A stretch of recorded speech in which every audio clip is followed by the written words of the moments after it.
"You're too old to keep up with the life I want." Daniel Brooks said it with a casual smile, holding a champagne glass as though he had merely commented on the weather instead of shattering 28 years of marriage in front of nearly everyone we knew. The laughter around the ballroom faded inside my mind until all I could hear was the quiet ringing in my ears. We were attending the annual anniversary celebration hosted by Daniel's company at an elegant country club just outside Boston. Crystal chandeliers reflected warm light across polished hardwood floors, a jazz trio played softly near the stage, and servers moved gracefully between tables carrying trays of sparkling water and miniature desserts. Everything looked beautiful. Everything felt normal. Until those 11 words changed the air around me. A few people glanced toward us before quickly pretending they had heard nothing. Others smiled awkwardly into their drinks. No one wanted to become part of another couple's uncomfortable moment. I forced myself to smile because dignity sometimes becomes the only thing a person still controls. "I suppose getting older happens to all of us," I answered quietly. Daniel shrugged without looking at me. "Some people age better than others."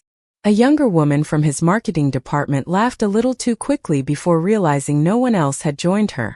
She lowered her eyes toward the floor, embarrassed for herself more than for me. Daniel simply took another sip from his glass as though he had delivered a clever joke. 28 years earlier, he had stood across from me in a small white church wearing a navy blue suit he could barely afford. We had promised to build a life together, believing love would make every obstacle easier to overcome. Back then we rented a tiny apartment with unreliable heat, and a kitchen so small we could barely stand side by side while cooking dinner. We never cared. We had dreams that seemed much bigger than our circumstances. Together we survived layoffs, unpaid bills, cross-country moves, and countless nights wondering whether we were making the right choices. I believed every sacrifice strengthened us. Somewhere along the way, success quietly changed Daniel. Promotions became executive titles. Business trips became luxury hotels. Our modest sedan became imported sports cars. Conversations that once revolved around family dinners gradually shifted toward networking events, exclusive memberships, and appearances. He began spending more time discussing what impressed people than what truly mattered. I kept telling myself it was only stress. I convinced myself that once things settled down, the thoughtful man I married would return. Instead, the distance between us widened so slowly that I almost failed to notice it. Looking back, the warning signs had been everywhere. He stopped asking my opinion before making important decisions. He canceled weekend plans because another golf outing with clients suddenly seemed more important.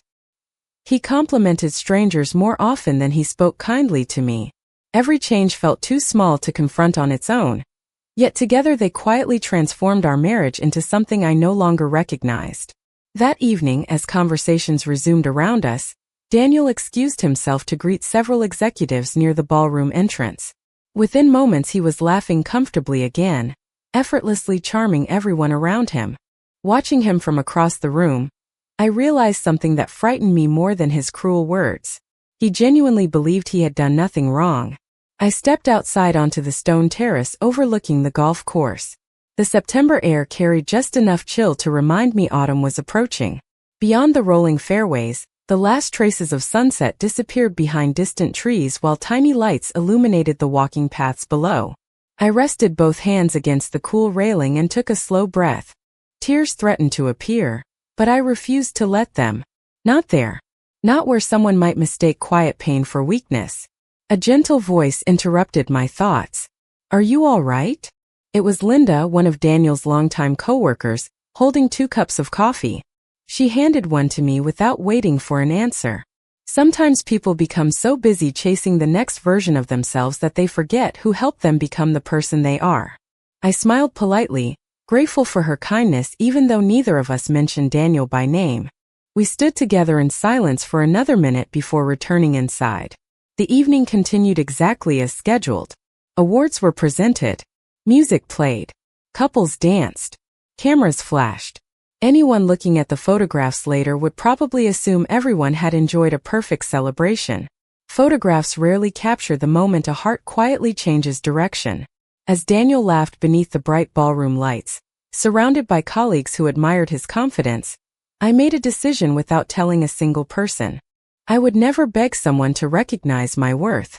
If the man I had loved believed my best years were behind me, then perhaps it was finally time to discover whether my best years had simply been waiting for me somewhere beyond the life we had built together.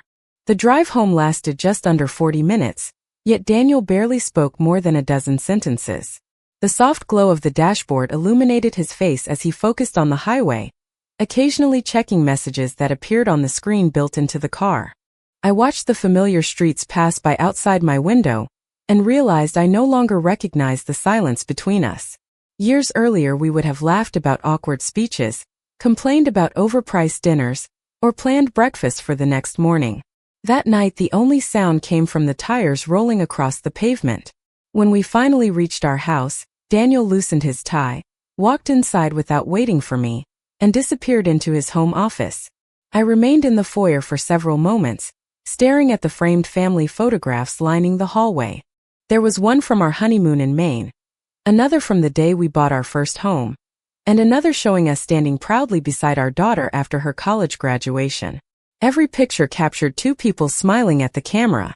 None of them revealed how easily people can begin living separate emotional lives while sharing the same address.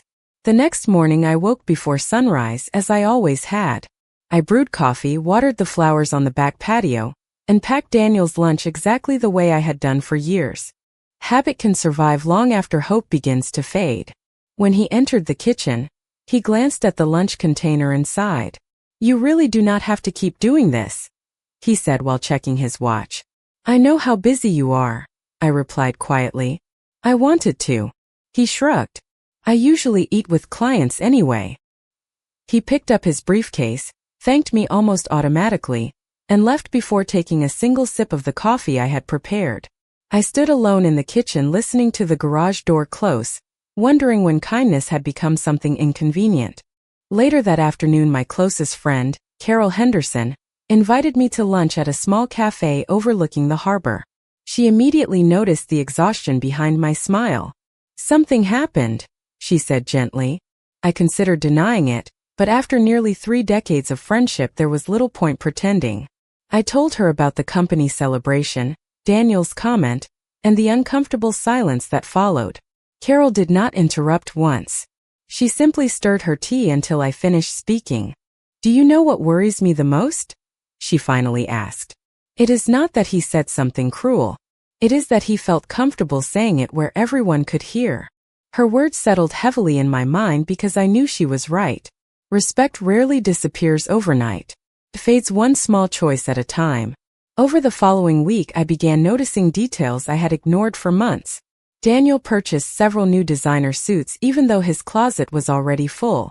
He spent extra time at the gym after work. He replaced his longtime cologne with a more expensive brand after a younger executive recommended it. None of those choices were wrong by themselves, yet each one seemed directed toward a future that no longer included me. Then came Friday evening.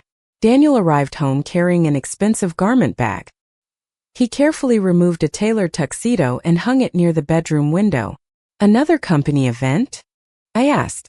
"Board dinner," he answered without looking at me. "Spouses invited?" He hesitated for only a second. "Actually, this one is mostly executives. It would probably be boring for you." His answer sounded rehearsed, as though he had practiced it long before walking through the front door. I simply nodded. After dinner he returned to answering emails while I folded laundry in the bedroom. As I carried freshly pressed shirts toward his side of the closet, something slipped from the pocket of one of his jackets. It was not a letter or anything dramatic. It was a reservation card from an upscale rooftop restaurant downtown, scheduled for the following Thursday evening. The reservation was for 2 guests. Written neatly across the bottom were the words, "Window table requested." There was no company logo, no business notes, and no indication that it had anything to do with work. I quietly placed the card exactly where I had found it before hanging the jacket back in its place. When Daniel walked into the room a few minutes later, he smiled politely and asked whether I wanted to watch a movie together over the weekend. I looked at him for several seconds before answering. Once that invitation would have made me genuinely happy. Now it felt strangely similar to placing fresh paint over a wall that had already begun to crack. I smiled anyway, not because everything was fine, but because somewhere deep inside I had started understanding that before I could change my future, I first needed to see my present with complete honesty. The following Thursday arrived with quiet precision, and I spent the morning doing ordinary things that suddenly felt unusually meaningful. I organized the pantry, answered a call from our daughter about our grandson's upcoming baseball game, and baked the blueberry muffins Daniel used to request every autumn. Life has a strange way of continuing its familiar routines, even when your heart knows change is approaching.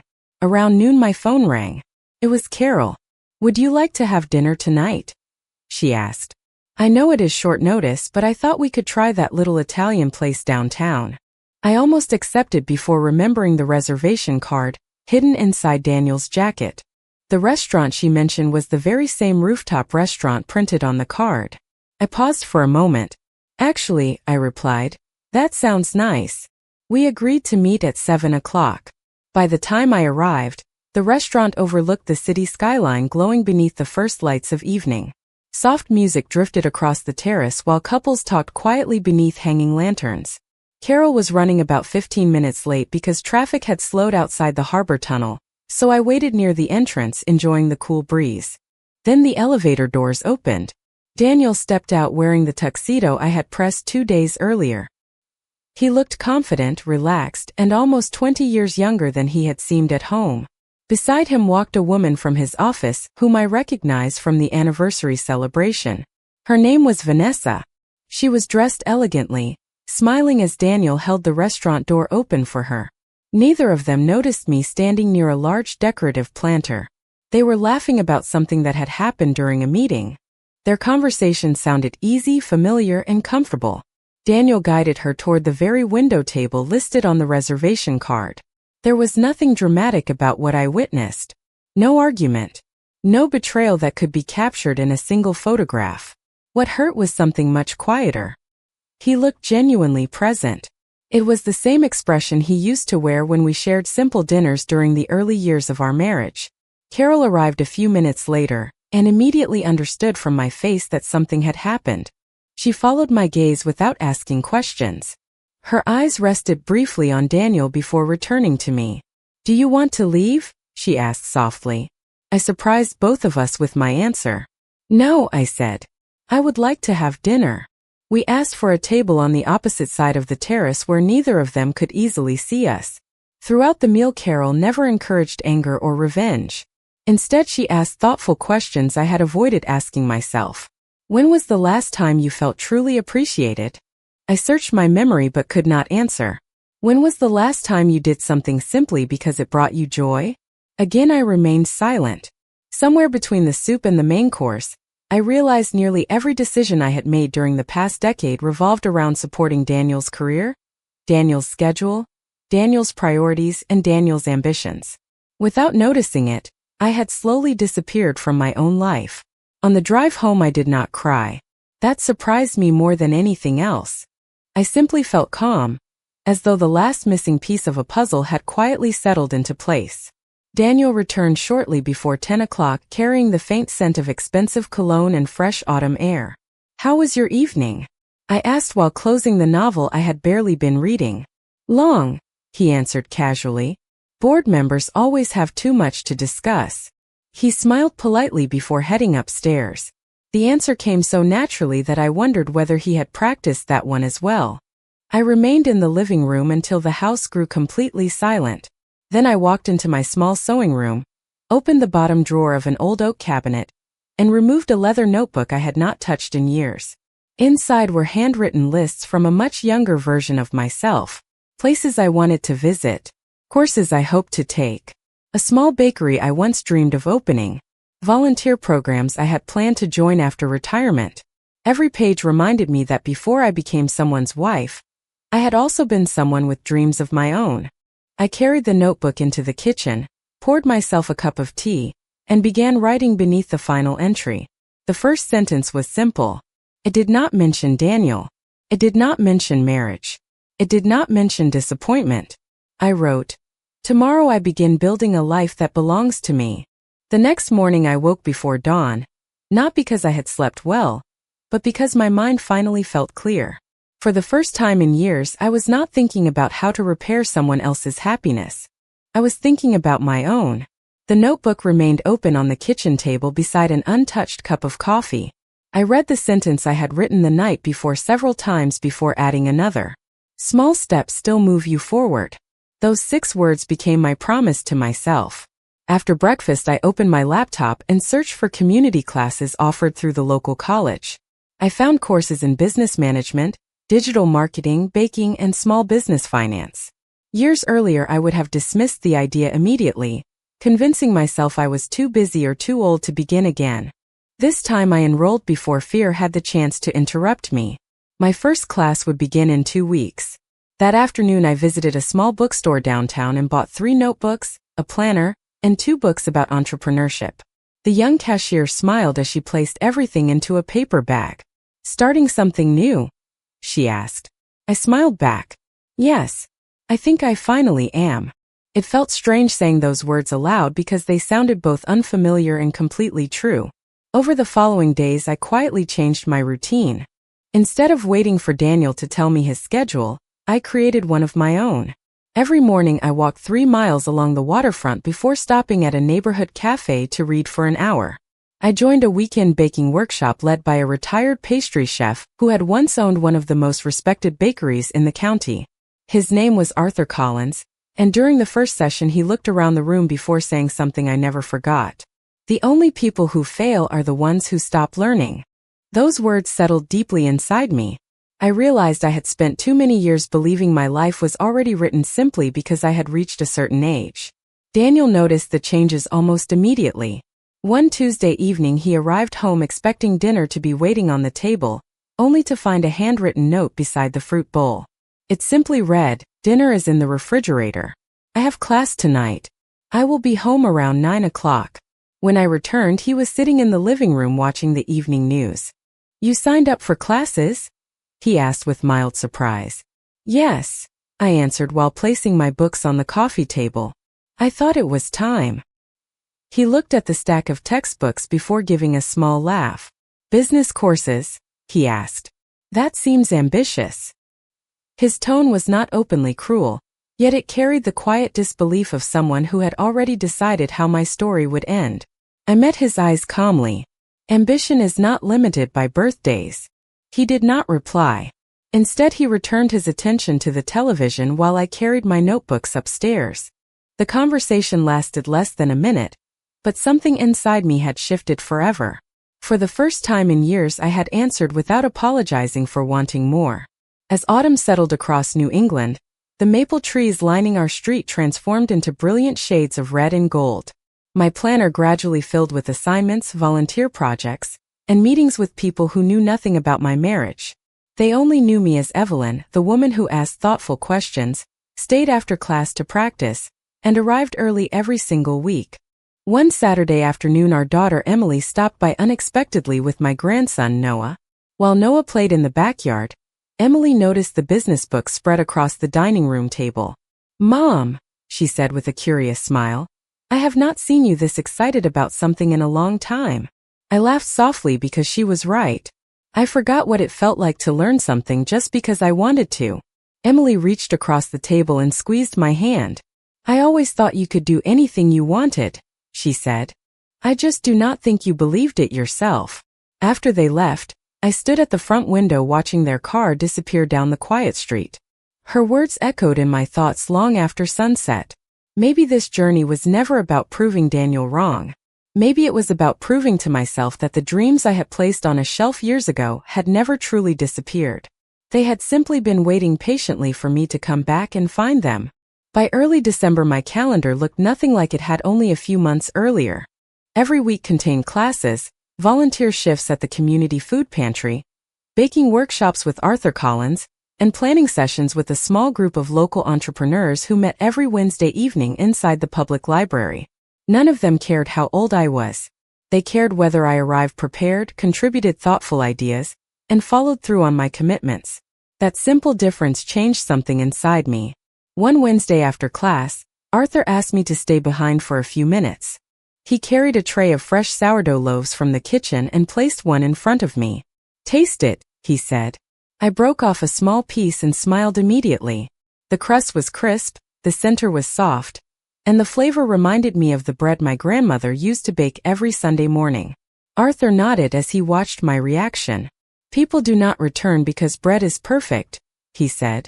They return because someone made them feel welcome. Then he looked directly at me. You have that gift. I laughed softly, assuming he was simply being encouraging. I have spent most of my adult life taking care of my family, I replied. That is different. Arthur shook his head. No, Evelyn. Hospitality is a skill. Listening is a skill. Making people feel seen is a skill. Businesses succeed because of people, not just products. His words stayed with me for days. During the following weekend, I decided to test an old dream that had lived quietly inside my notebook for years. I rented a small booth at the Saturday farmers market about 20 minutes from our neighborhood. I baked cinnamon rolls, blueberry muffins, apple scones, and fresh country bread, using recipes I had refined over decades of family gatherings. I expected to return home with half the table still full. Instead, customers lined up before 9 o'clock. A retired couple purchased 2 loaves and returned an hour later for 2 more. A young mother asked whether I accepted custom orders for birthdays. A local coffee shop owner introduced himself before leaving me his business card. If you ever decide to supply wholesale pastries, he said, please call me. I drove home with nearly empty baskets and a heart that felt lighter than it had in years. Daniel barely looked up from his laptop when I carried the empty containers through the kitchen. How was the hobby fair? He asked casually. I smiled as I washed flour from my hands. It was not a hobby fair, I answered. I sold almost everything. He nodded absent-mindedly without asking another question. For the first time, his lack of interest no longer disappointed me. Validation had begun coming from places that did not require his approval. 2 weeks later, the owner of the coffee shop called exactly as he had promised. His cafe had become increasingly popular with commuters, and he wondered whether I could provide fresh pastries 3 mornings each week. The order was modest, but it was larger than anything I had imagined receiving so quickly. I accepted after carefully calculating costs with the budgeting skills I had learned in class. When I shared the news with Carol over lunch, she raised her coffee cup with a proud smile. Listen to yourself, she said. A few months ago you apologized every time you talked about your dreams. Today you are negotiating business orders. I laughed because she was right. Somewhere along the way my voice had changed. I no longer spoke as though success belonged only to younger people or someone else. Christmas arrived with fresh snow covering the rooftops across our neighborhood. Emily invited us to her house for dinner on Christmas Eve. As everyone gathered around the fireplace, Noah proudly announced that Grandma had baked the best cookies in the entire state of Massachusetts. Everyone laughed warmly. Daniel smiled politely but spent much of the evening answering business emails from his phone. At one point, Emily quietly pulled me aside while the others decorated gingerbread houses with Noah. Mom, she whispered, you look happier than I have seen you in years. I looked around the room before answering. I finally stopped waiting for permission to become the person I wanted to be. Emily hugged me tightly without saying another word. Later that night, after we returned home, I placed another completed order into my planner, and realized the pages that once contained only grocery lists and reminders for Daniel now held invoices, customer requests, class schedules, and goals for the coming year. My world had quietly expanded beyond the walls of my marriage, and with every new opportunity one understood something that had taken me decades to learn. Confidence does not suddenly appear one morning. It grows every time you keep a promise you made to yourself. Spring arrived with longer days, blooming dogwood trees, and a steady rhythm that no longer revolved around Daniel's calendar. My mornings now began at 4:30, when I mixed dough before sunrise and prepared deliveries for the coffee shop. By 7 o'clock I had already finished work that once would have intimidated me. The owner greeted me by name every delivery, customers began asking specifically for my cinnamon rolls, and before long 2 additional cafes contacted me after hearing recommendations from regular customers. What had started as a single folding table at the farmer's market slowly grew into something that resembled the business I had once imagined only in quiet moments. Arthur Collins watched everything unfold with the proud smile of a teacher seeing a student discover her own confidence. One afternoon he handed me a small set of keys. "The bakery next door closed last month," he explained. "The owner is retiring. It is a modest space, but it already has the equipment you would need. Before anyone else hears about it, I thought you deserved the opportunity to see it." I unlocked the door and stepped inside. Sunlight poured through the front windows, illuminating empty display cases and polished wooden shelves that still carried the comforting scent of fresh bread. I stood there in complete silence, imagining families walking through those doors on Saturday mornings, neighbors stopping for coffee before work, children pressing their hands against the glass while choosing pastries. It did not feel like an impossible dream anymore. It felt like the next logical step. Meanwhile, subtle changes at home became increasingly difficult to ignore. Daniel spent more evenings alone in his office than at company dinners. The confident energy that once followed him through every room had begun to fade. He no longer talked enthusiastically about promotions or major projects. Instead, conversations centered around restructuring, budget reductions, and leadership changes taking place within the company. One evening I overheard him on the phone speaking in a voice I had not heard in years. "I understand," he said quietly. "I will do everything I can to improve the numbers before next quarter." After ending the call, he remained seated in the dark living room long after midnight, staring through the front window without turning on a single light. I did not ask questions because I sensed he was carrying burdens he had never allowed himself to share. A week later, our daughter Emily invited us to Noah's Little League opening day. Families filled the bleachers carrying folding chairs, blankets, and paper cups filled with hot coffee. Noah spotted us immediately and waved excitedly from the dugout. During the game, several parents approached me after recognizing me from the farmers market and the cafes. One woman thanked me for baking a birthday cake that had become the highlight of her daughter's celebration. Another asked whether I planned to open my own bakery, because she wanted to place holiday orders months in advance. Their kindness was genuine and effortless. Daniel sat quietly beside me, listening to conversations that had nothing to do with his career or professional accomplishments. On the drive home, he finally broke the silence. "People seem to know you everywhere now," he said. I smiled while looking out the passenger window. "I have met a lot of wonderful people this year." He nodded thoughtfully before returning his attention to the road. There was no sarcasm in his voice this time, only quiet observation. A few days later, I received an invitation to speak at a community small business luncheon about starting a business later in life. My first instinct was to decline. Public speaking had always made me nervous. Arthur simply folded his arms and smiled. "Remember what you told yourself months ago," he said. "Small steps still move you forward." I accepted. The luncheon took place inside a renovated historic hotel overlooking the harbor. I shared my story with about 50 local business owners, retirees, and aspiring entrepreneurs. I did not talk about disappointment or regret.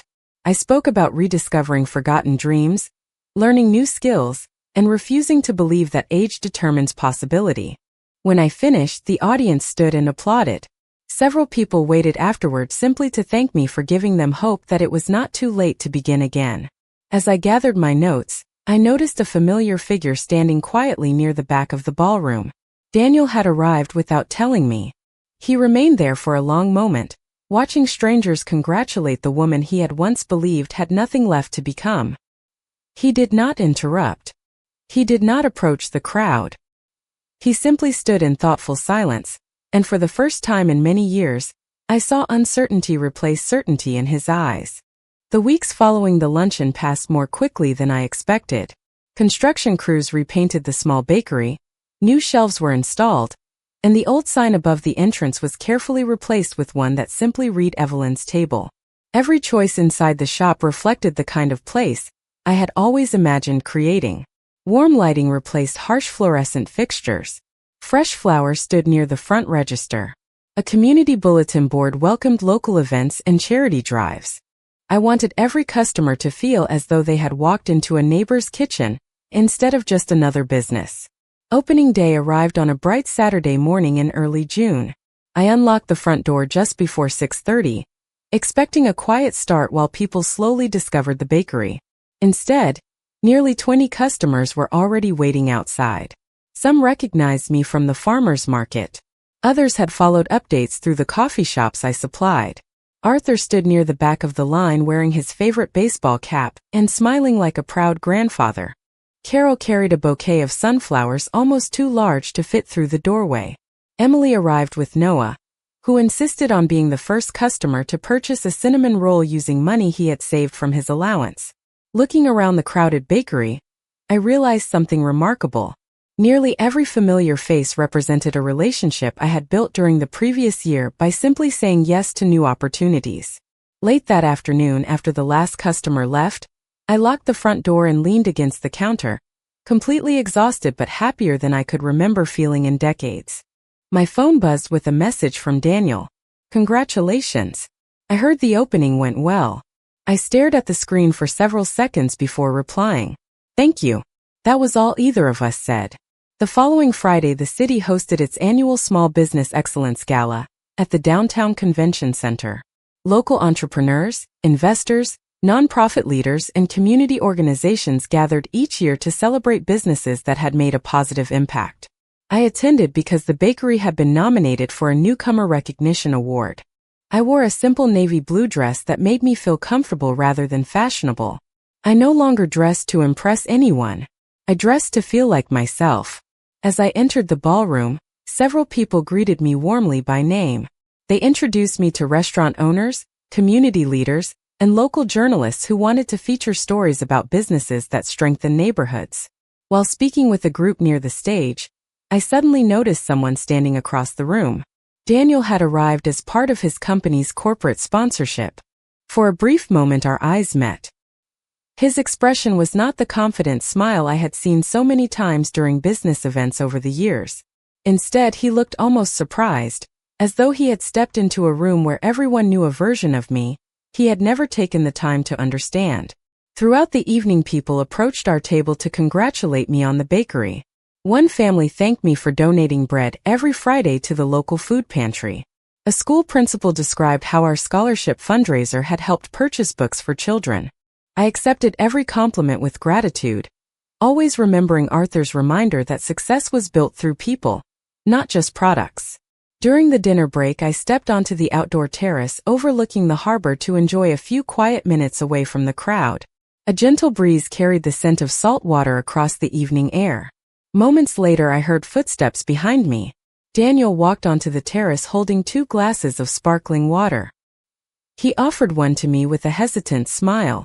"I thought you might like this," he said. I accepted it politely. For several seconds, neither of us spoke. Finally, he looked toward the city lights before quietly saying, "I do not think I really saw everything you were becoming until everyone else started seeing it first." I remained silent, allowing his words to settle between us.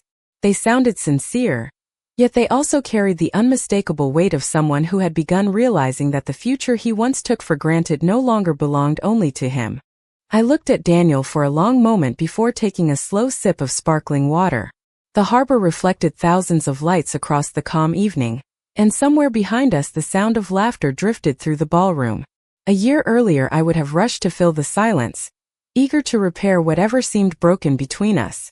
That night I no longer felt responsible for carrying every difficult conversation. Daniel rested his hands against the terrace railing and spoke again, this time more quietly. "I have spent months wondering when everything changed," he admitted. "At first I thought you were simply keeping yourself busy.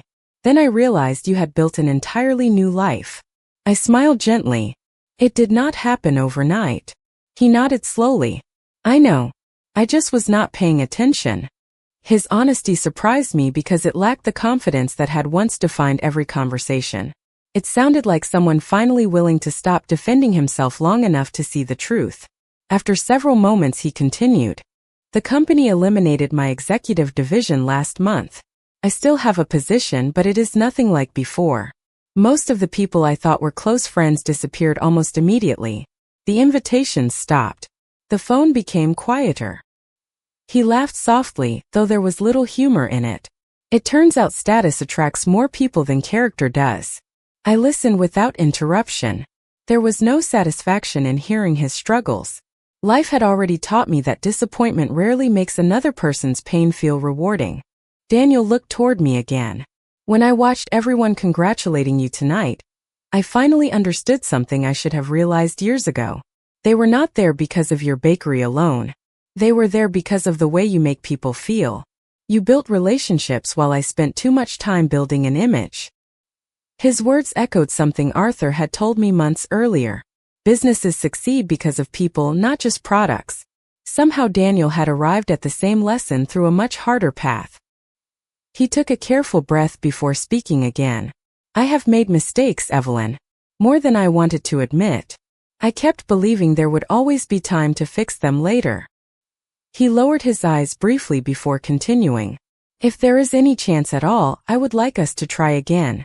I know I cannot erase what I said or how I made you feel, but I would spend whatever time it takes earning back your trust. The younger version of me would have heard those words as the ending I had prayed for. Months earlier they might have erased sleepless nights, unanswered questions, and quiet tears. Instead I felt something unexpected. Gratitude. Not because he wanted another chance, but because I no longer needed his approval to recognize my own worth. I looked across the harbor before answering. Do you remember the night after your company anniversary celebration? I asked softly. He nodded almost immediately. I think about it often. That night I believed I had lost everything, I said. I thought my life had reached its ending. I smiled gently. The truth is that it was only the beginning. Daniel remained silent. I continued carefully, choosing every word with honesty instead of anger. This past year taught me how to become someone I had forgotten. I found purpose, confidence, friendships, and dreams that had been waiting for me all along. None of those things happened because someone gave them to me. They happened because I finally believed I deserved them. His shoulders lowered slightly as though he already understood what I was about to say. I truly hope you find happiness, Daniel, I said. I mean that sincerely. But the woman standing here tonight is no longer searching for the life she lost. She is living the life she found. For a moment neither of us spoke. Then Daniel gave a slow, respectful nod. There were tears in his eyes, but he did not argue or try to change my mind. Deep down he understood that some opportunities disappear not because love never existed, but because growth eventually carries two people toward different futures. As we walked back into the ballroom, the applause began for the next award presentation. This time, when my name was announced, I walked toward the stage with steady confidence, knowing I was no longer defined by the opinion that had once almost convinced me my best years were already behind me. 6 months passed after the Small Business Excellence Gala, and life settled into a rhythm that once would have seemed impossible to imagine. Evelyn's table became more than a neighborhood bakery. It became the kind of place where birthdays were celebrated, retirement parties began with warm pastries, and strangers gradually became regular customers whose names I remembered by heart. Every Friday morning I continued donating fresh bread to the local food pantry, because I never wanted success to make me forget the people who had encouraged me when my business was nothing more than a handwritten dream inside an old notebook. Arthur eventually announced his retirement, but not before insisting that I teach the weekend baking workshops he had once led. During the first class I looked around the kitchen and saw people of every age standing behind stainless steel workstations with flour on their aprons and hope in their eyes. Some wanted to start businesses. Others simply wanted to learn something new. I smiled before repeating the lesson Arthur had given me on my first day. The only people who fail are the ones who stop learning. Watching everyone nod in quiet understanding felt like completing a circle that had begun long before I ever realized it. Daniel and I finalized our divorce with respect rather than bitterness. The process was calm, thoughtful, and surprisingly peaceful. We divided our lives fairly, thanked one another for the years we had shared, and walked away without turning difficult memories into permanent enemies. Occasionally we crossed paths at family gatherings for Emily and Noah. We spoke politely, asked about work, and sincerely wished each other well. Time had transformed pain into perspective. One Saturday afternoon, nearly 2 years after that unforgettable company celebration, Noah sat beside me at a table near the bakery window while decorating sugar cookies. He looked up with complete innocence and asked, "Grandma, were you always this happy?" Children have a remarkable way of asking the questions adults avoid. I smiled and carefully placed another cookie onto the cooling rack. "I was always capable of being this happy," I answered. I just needed to remember who I was. He accepted that answer with the simple wisdom only children possess before returning to his frosting without another question. Later that evening I closed the bakery, turned the sign to closed, and stepped outside as the sun slowly disappeared behind the historic buildings lining Main Street.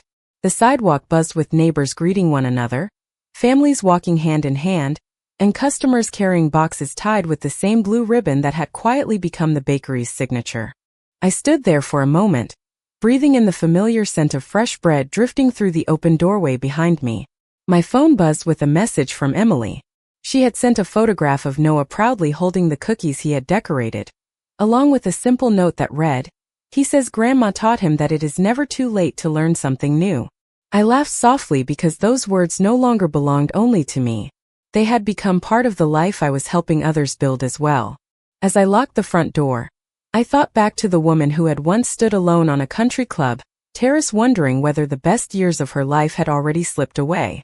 I wished I could have placed a reassuring hand on her shoulder and whispered that one painful sentence would eventually become the doorway to everything she had been too afraid to pursue.